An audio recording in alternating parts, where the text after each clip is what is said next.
new cases, bringing the total number of cases to date to 26,372. We are also reporting 5 additional deaths, meaning that the total number of deaths to date remains at 1,768. It's important to note that 4 of these deaths are late notifications and took place in April and June. The median age of all who've died to date is 83 years. 871 were in males and 895 were females, and 1,671, or 94%, had underlying medical conditions.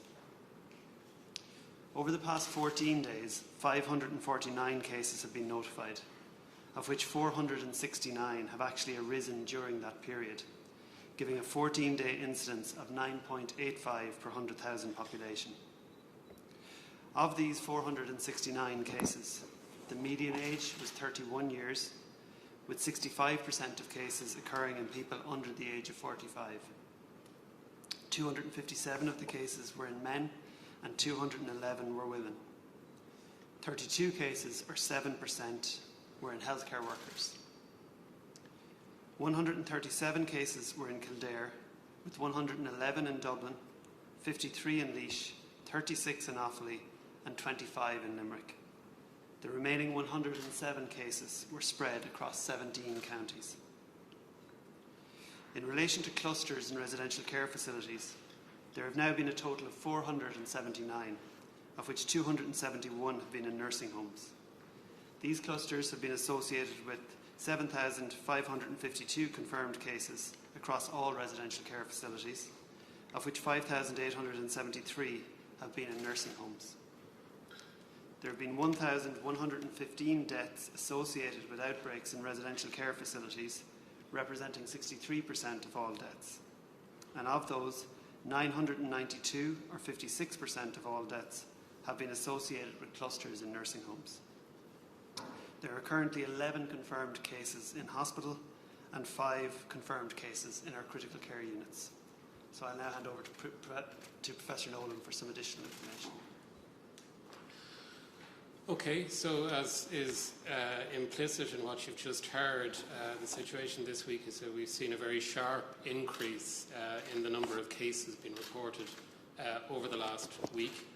And looking at our standard report, therefore, you'll see that the average number of cases being confirmed per day has more than doubled in that week. And in fact, today's number, with the addition of the 69 cases just confirmed, we're reporting on average 53 cases per day, so a very significant increase there.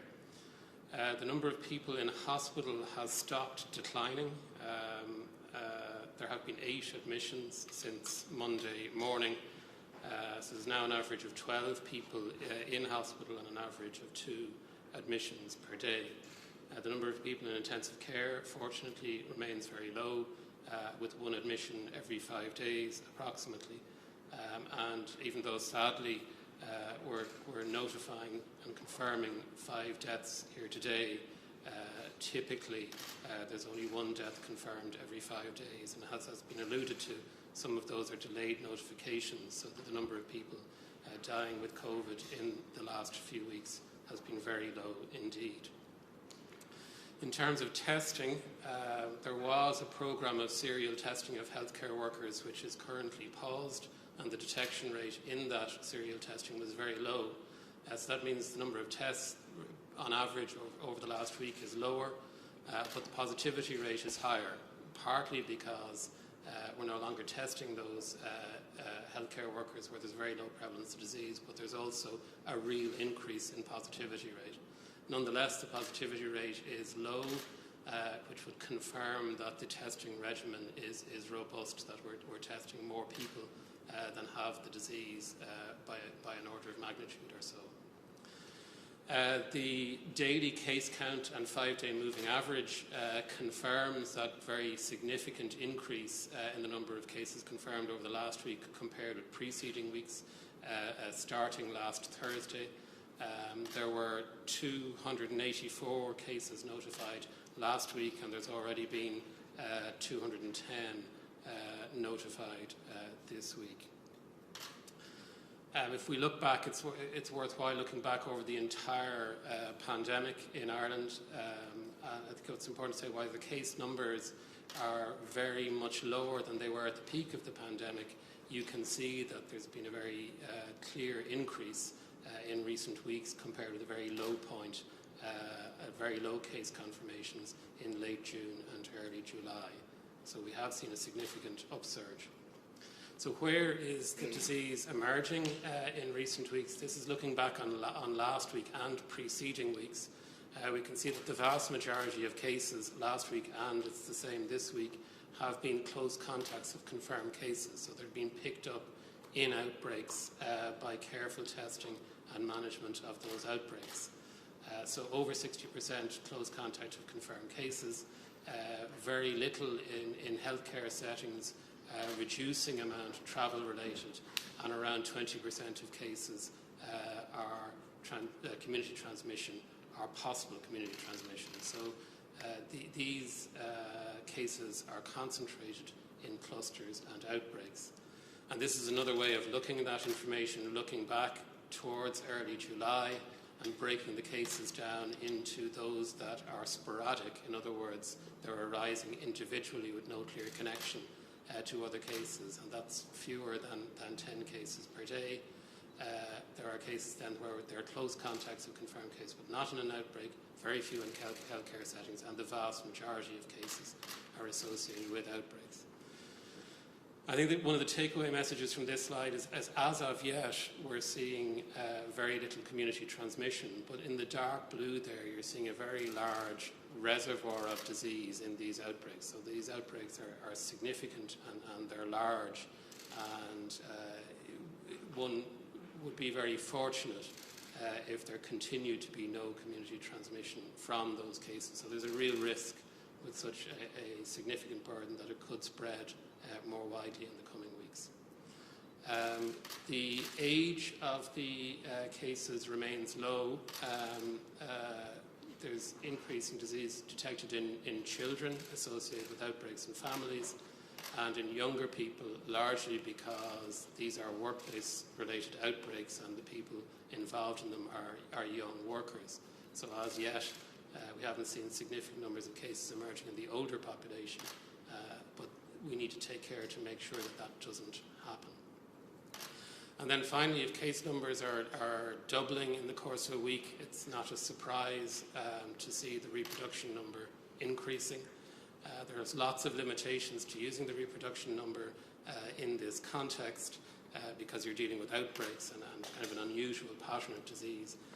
But nonetheless, our best estimates are that towards the end of last week, the reproduction number was 1.3, and at this time, so towards the middle of last week, the reproduction number was 1.3, and at this point, the reproduction number, our best estimate is that it's 1.8.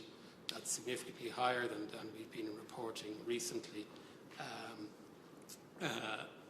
and is very close to 2. So just to summarise, I think there's a number of causes for concern in these data. The number of cases per day has more than doubled in 1 week, and this is largely due to a number of large clusters concentrated in a region of the country, though we've already seen cases linked to these clusters in other parts of the country. A reproduction number of almost 2 is a serious concern, and although, as I've said, we've not yet seen a significant increase in community transmission, there's a real risk that this could develop over coming weeks, days and weeks, and this emphasises the need, I think, for each of us to be extraordinarily cautious that we do not contribute to any further transmission of this virus. Thank you. Thanks, Philip. So just before we take questions this evening, I also want to bring to your attention that NEFIT has been informed of a significant number of additional cases across the counties of Kildare, Laois and Offaly. These cases have been notified today and will form part of the case numbers which we report officially here tomorrow. While contact tracing of these cases is ongoing and we await further detail, they do come on the back of an already significant number of cases and clusters in these counties. Over the past 14 days, 226 cases have arisen in Kildare, Laois and Offaly. These represent 48%, or almost half of all cases in Ireland over that time period. GPs in these counties have been written to this afternoon to highlight these concerns. NPHET will continue to review this situation very closely and will provide more specific detail and guidance tomorrow. However, in the interim, we are now advising that everyone in Kildare, Laois and Offaly needs to pay particular attention to any new symptoms that they may have, such as cough, fever, shortness of breath, or loss of sense of taste or smell. If you have these symptoms, you should immediately self-isolate and contact your GP regarding the need for a test. If you are informed that you are a close contact of a case, please come forward and take up the offer of a test. In addition, people in this region should now double down on the basic public health behaviours that are so important, including always keeping a distance of 2 metres from other people. Do not go into crowded spaces. Wash your hands regularly for 20 seconds at a time and wear a face covering where necessary. Finally, whilst those aged 70 years and over or who are medically vulnerable should continue to exercise individual judgment, it is strongly recommended that if you're in one of these groups and if you're living in Kildare, Laois or Offaly, that you now limit the number of people you meet to a very small network for short periods of time and remain physically distanced. If you're taking exercise outdoors, maintain 2 metres distance from others and wash your hands on returning home. And where at all possible, avoid public transport. Further information on the general precautions that all people need to take across the island is available at hse.ie, and as I said, NPHET will continue to monitor this situation this evening and tomorrow morning, and will provide more information on this as the situation develops. Thank you. Dr. Glynn, Shane Beattie from News Talk. Just what you say about Kildare, Laois and Offaly there. You'll be aware of a lot of people talking about localised lockdowns and regional lockdowns. Given that volume that we have in Kildare, Laois and Offaly, is it not an argument for some sort of Midlands lockdown, or for people to take even further measures that we have, what we had in March, April, specifically for those 3 counties? So I think in the first instance, Shane, it's an opportunity for people across the country, but particularly in these counties, to take on individual responsibility and to double down, as I said, on all of the measures that they're so familiar with at this point.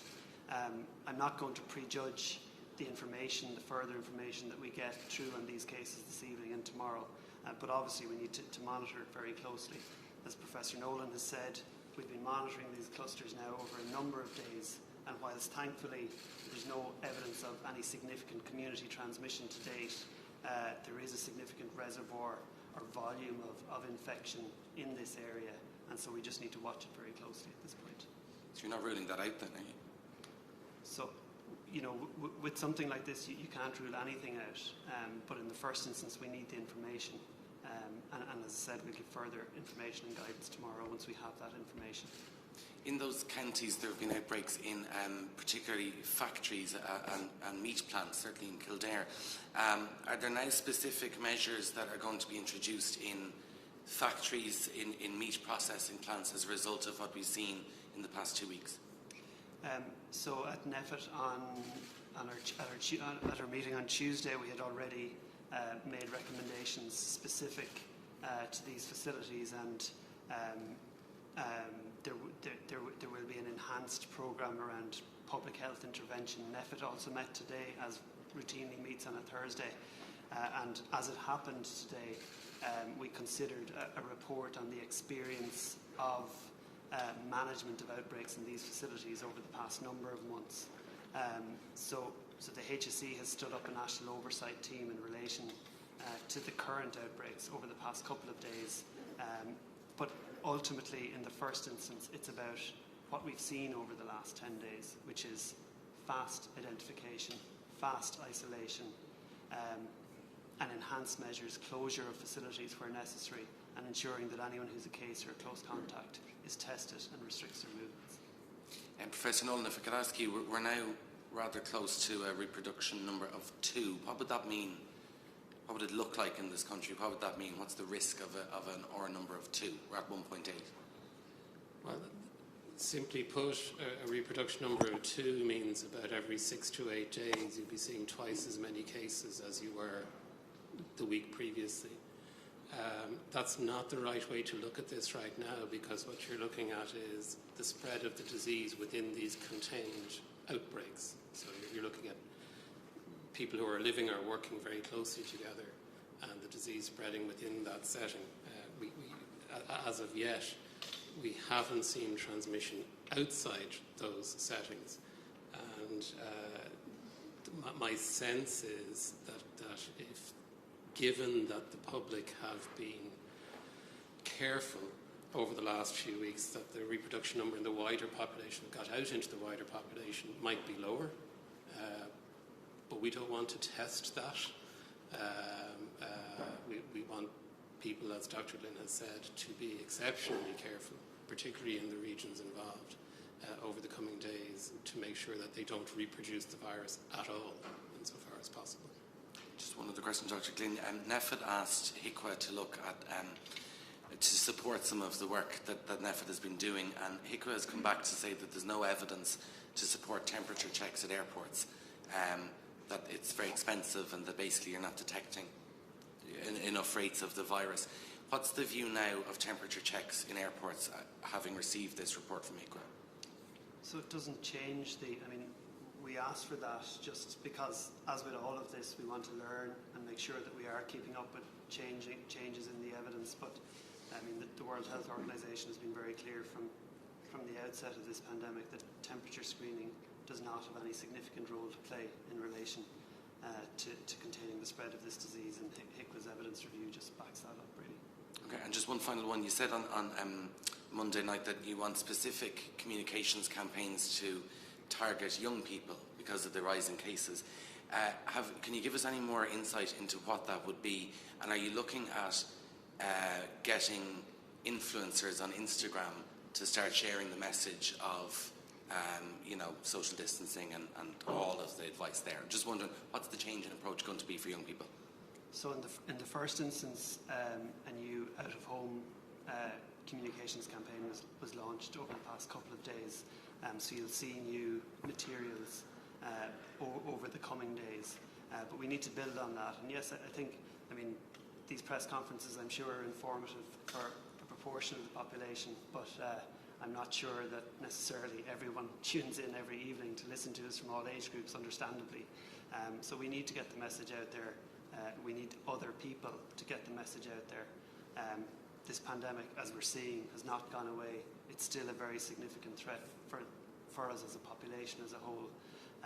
We saw back in February and March how our media organisations, how people across society, celebrities, stood up, gave the messages. We do need people to double down on that and to help us get the message back out there again. Because as we've seen across the world, and unsurprisingly after 6 months, there's fatigue, there's message fatigue. People are tired of listening to these messages. They're certainly tired of listening to me give those messages. So we need to find alternative ways to communicate with people. Thank you. Rob O'Hanrahan, Joe. Dr. Lynn, can I ask, Professor Nolan said there, as of yet, that we're seeing very little community transmission of the disease. A few times this week, our Minister for Health has said that there is community transmission across the country and that it's increased. Is it not stable in proportion to the number of cases that we're seeing, the increased number of cases we're seeing? The community transmission has not increased, is that correct? So the proportion is stable, so it's been running at about 20%, but in the context of the overall number of cases going up, then the number of cases that are community transmission has also gone up. Less so in the last day or two, but certainly in the week previous to that, we did have instances of community transmission in a wide number of counties around the country. So it's not so. What we'd be particularly concerned about, given the concentration of the clusters that we've talked about this evening, is if we were to see significant community transmission in the Midlands region. It's never unexpected, and we've seen it throughout the pandemic, that you will have instances of community transmission dotted around the country. We're still seeing that, and so I'm sure the message this evening will be about Kildare, Laois and Offaly, but that shouldn't change the message for the rest of the country. There are still cases popping up here and there.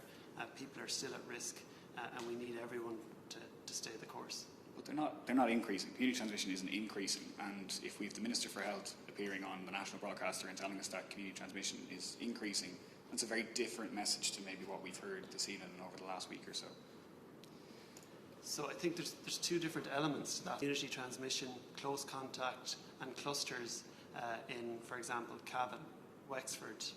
We've had cases in Cork and Kerry, in Limerick, in Clare, in Galway, in Mayo over the past week, 10 days. So as I said, the proportion overall hasn't increased, but we are still seeing a significant number of cases. I think it's important to say, because I heard the Minister say it on 2 separate occasions, and he was quite careful to say that the proportion of community transmission seemed relatively constant, but the number of cases attributable to community. So if you've got more cases, same proportion, you will have more cases due to community transmission. So I think the message from the Minister, certainly from my perspective, as somebody looking closely at the data, was very clear that it was a constant proportion but an increasing number.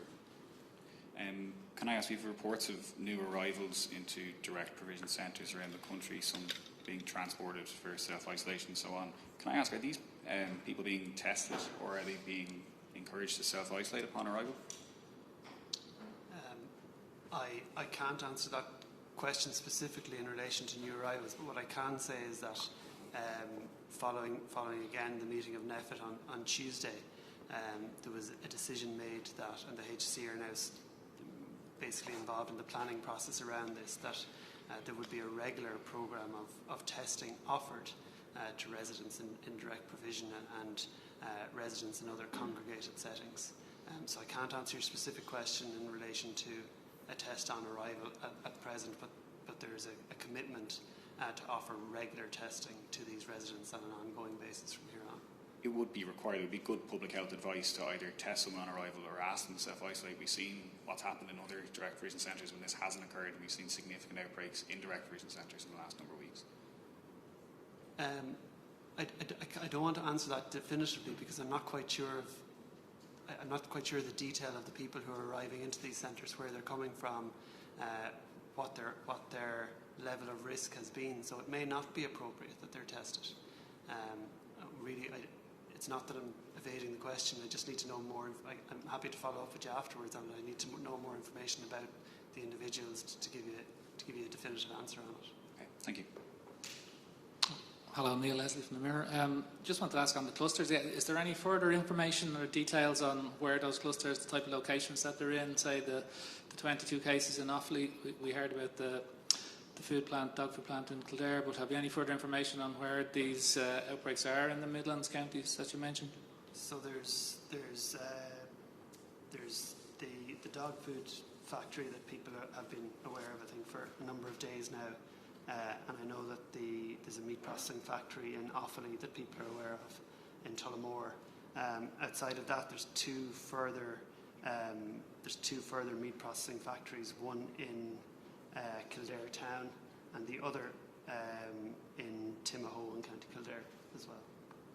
Okay. But just they're the locations of the factories, but I think it's important.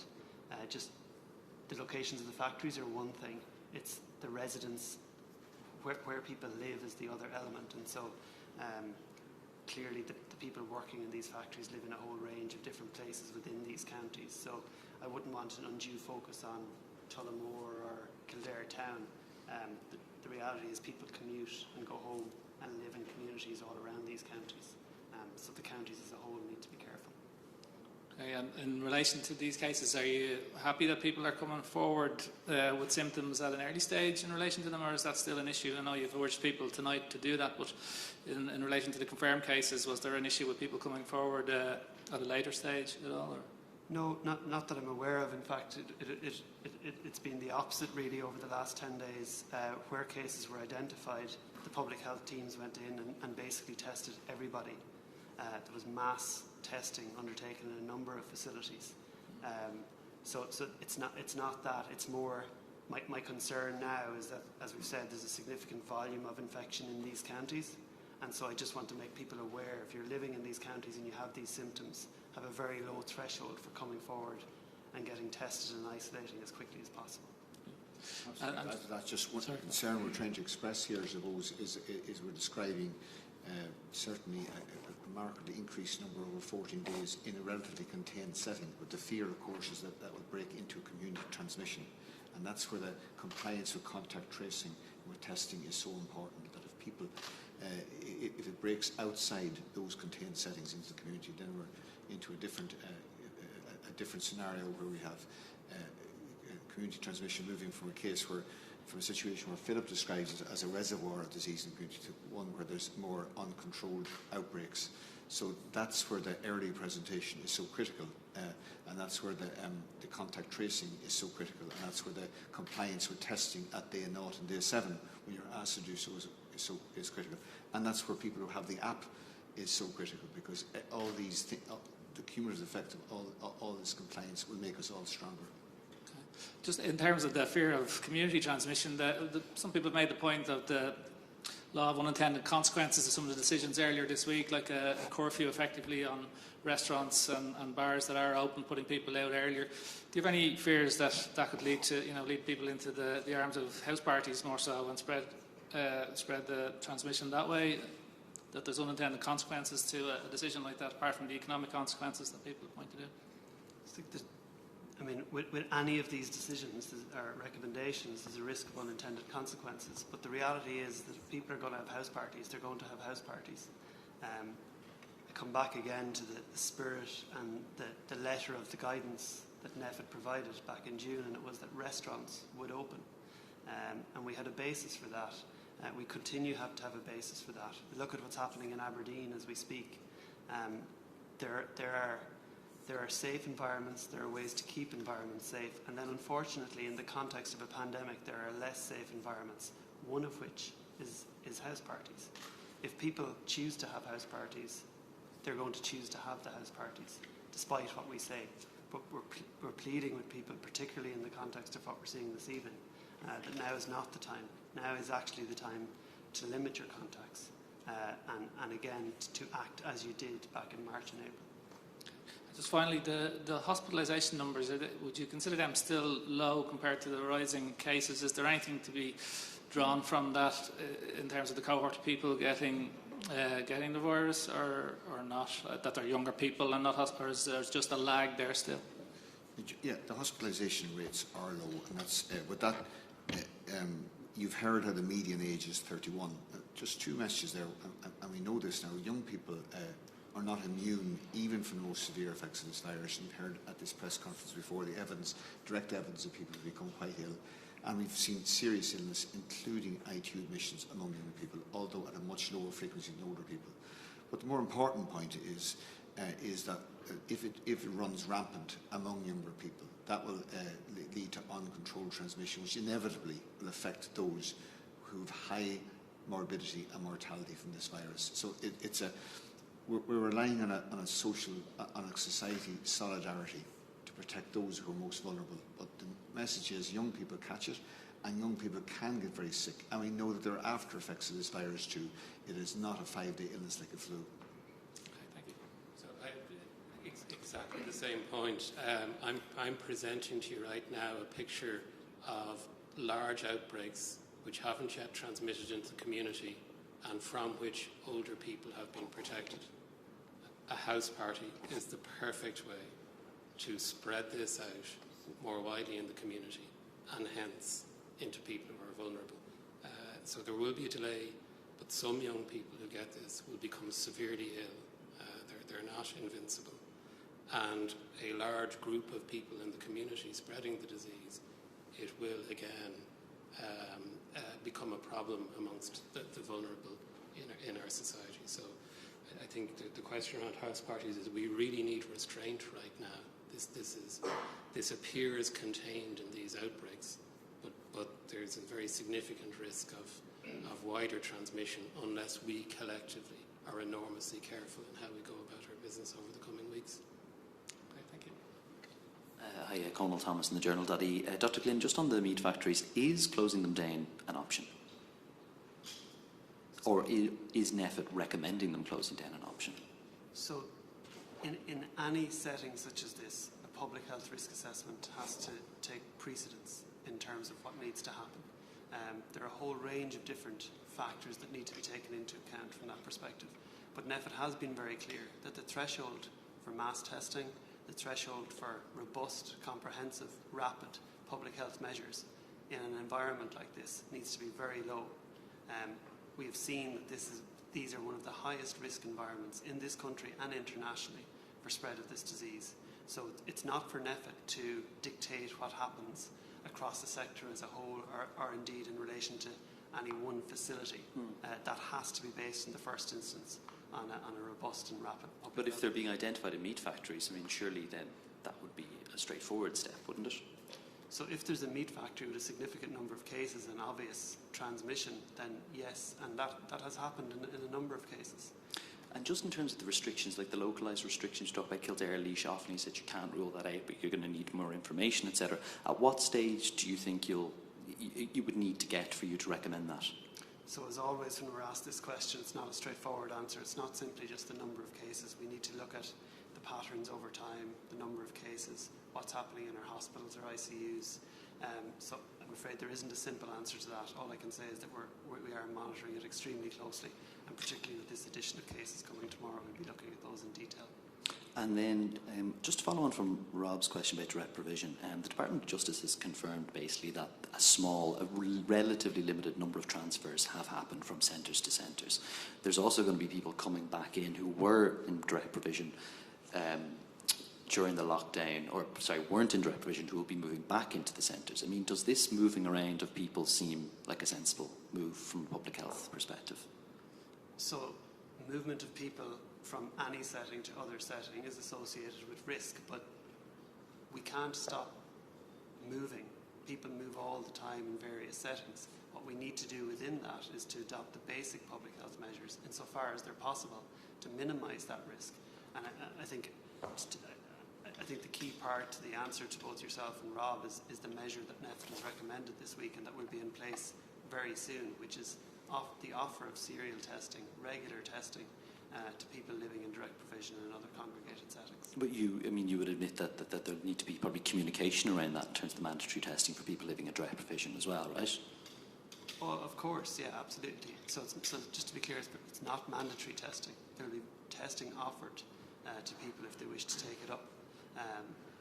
And of course, yeah, with any programme of testing that we do, there needs to be communication so that people know what's available to them and what the consequences of that in terms of a positive or negative test are. Just a few more quick ones from me. Just on the Aberdeen case, obviously the 54 cases, I think, in one pub, and it resulted in kind of citywide restrictions. Can you foresee that's how we will go if NEFIT identifies clusters, in particular pubs or restaurants?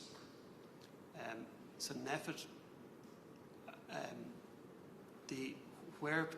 so the decisions taken in Aberdeen, I don't think were related to where the cluster arose. The fact that it arose in a pub really was irrelevant to the decisions they've taken in terms of the public health measures that they've instituted. So NEFIT looks at the consequences of what's happened as opposed to, obviously we're interested in terms of learning and improving to see where these cases are coming from, but ultimately that doesn't dictate in a general sense the measures that we might take. And I think you said last week there have been no clusters yet related to pubs and restaurants. Is that still the case? Yeah, so we've had a number of cases in people working in restaurants, hotels. No, so we haven't had specific clusters, but that's not surprising. So we have had a wide variety of family clusters. We've had a number of clusters amongst friends. Where precisely that transmission happens can be very hard to pinpoint. So no, we can't say specifically that we've had clusters arising in restaurants, but restaurants are a location that people from different households, multiple different households, come together, and we have seen in other countries large clusters and outbreaks associated with those settings. Just on the schools, Tony O'Brien said earlier this week that it would make sense for secondary school students to wear masks in classrooms. You know, it would make sense for them to be wearing them on the bus, take them off, and then go into a similarly congregated setting. Will NEFIT be recommending something similar? So I know that the HPSC is examining exactly that point. So I said a couple of weeks ago that we were waiting for ECDC guidance to come out and that we would be looking at the guidance in the round for children, and we still commit to do that. That guidance hasn't come, but HPSC is specifically looking at the issue of face coverings for teenagers. Teenagers, adults, if you can't maintain 2 meters physical distancing and you're sitting inside or standing inside, you should be wearing a face covering. I did answer the question previously. To make it mandatory is a different point for teenagers.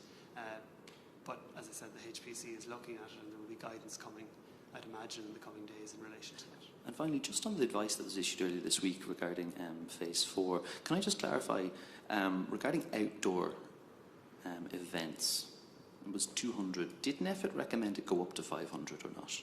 No. No, it was remaining at 200? Yeah. Okay, that's fine. Thank you. Hey guys, Richard Chambers from Virgin Media News.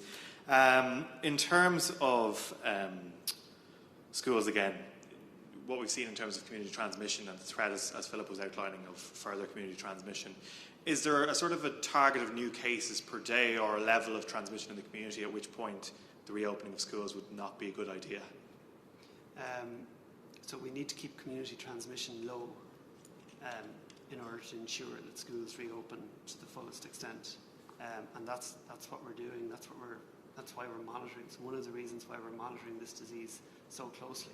Ultimately, like, our overarching aim here is to keep the cases low, because ultimately, if you have a number of cases, you will have serious cases and you will have deaths, and so that's our overarching aim. But behind that, we need to keep cases low because we want our healthcare services to continue, non-COVID services to resume, and get back to where they were. And of course, we want schools to reopen. So a key part of what we're doing at the moment is trying to keep the levels of this disease low. And that was the reason, or one of the reasons, why we didn't move forward, unfortunately, on Tuesday. But is there a threat then that schools might not reopen if this continues on the path that it's currently going on, if the R number continues to rise, if we still continue to see large outbreaks and an increase in community transmission? At some point that's surely going to be called into question, isn't it, if that did continue? So we won't let this continue. We will take measures to prevent this continuing. But as I said, we need more information on that in the first instance.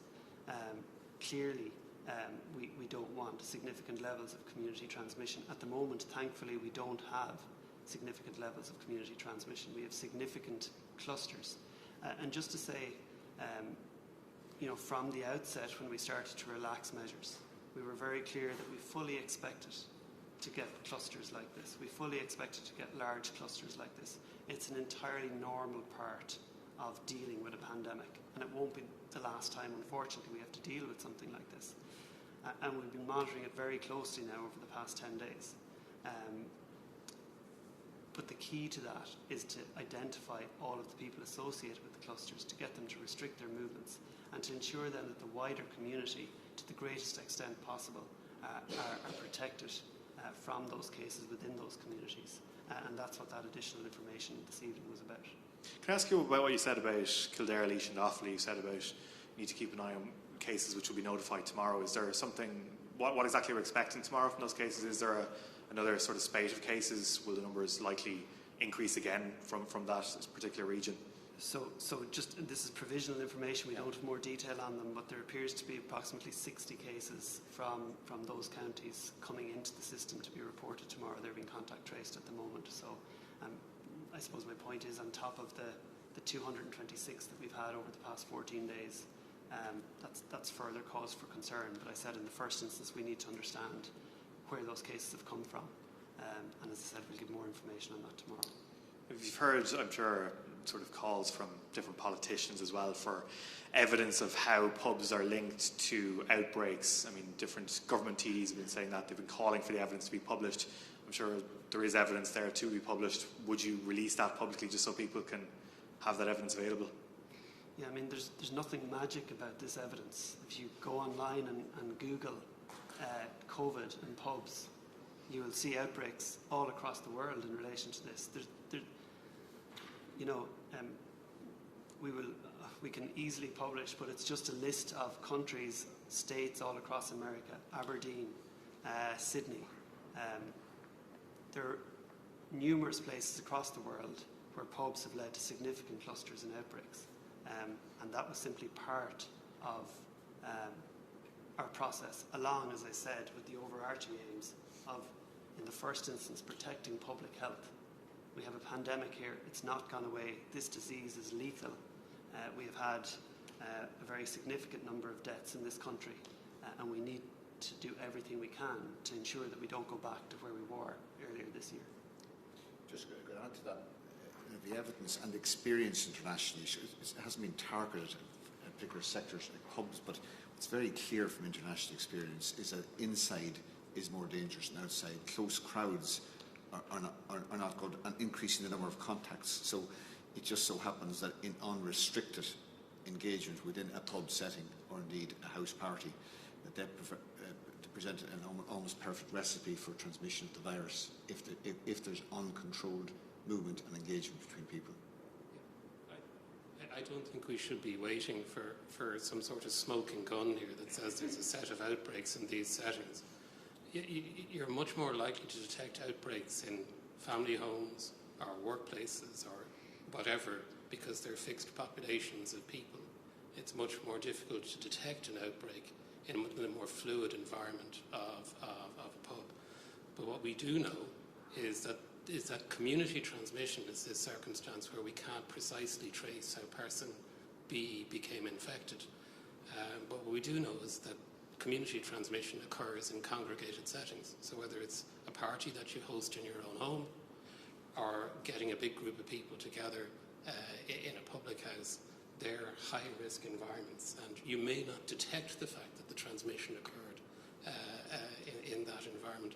But we know from simple virology and international experience that they're the places where this mysterious community transmission happens. It could be the break room in your workplace, but these are the places where these transmissions happen, and these are the circumstances under which we have to ask people to reduce the numbers and take really strong precautions that when you are socialising, that you don't transmit the virus by overcrowding or, frankly, careless behaviour. One more for me then, just in terms of suspected cases in our ICUs, the HSE operating notes shows that's increased from 8 to 14. Is that a particular concern at the moment, or is that sort of too early to tell at this point? No, case fortunately remains low, and as Philip described earlier, we have an average of one new case every 5 days.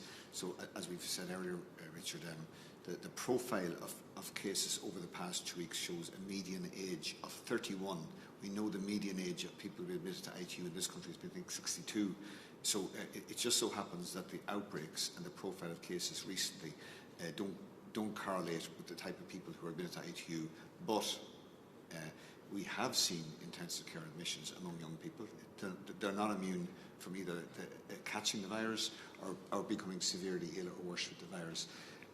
But as we described earlier, the biggest risk for society is how then they will act as a reservoir and transmit the virus to those people who will have a very high risk of becoming seriously ill or worse. Thank you. Hi, Orla O'Donnell from RT News. In total, how many serious outbreaks are you concerned about at the moment, and how many cases does that involve? Is it 60 plus the 226? If you could give us some more details on that. Sure. Yeah. So effectively, there's four significant outbreaks in meat processing type facilities across Kildare and Offaly, and we have had a number of clusters in three direct provision centres in the Midlands as well, but they do appear to be under control. We're more concerned about the cases linked to the four facilities, and to date, I mean, it's an evolving situation, but we've probably had about 150 cases across 3 of those facilities to date. And in relation to those 3 direct provision centres that you're concerned about at the moment, the clusters?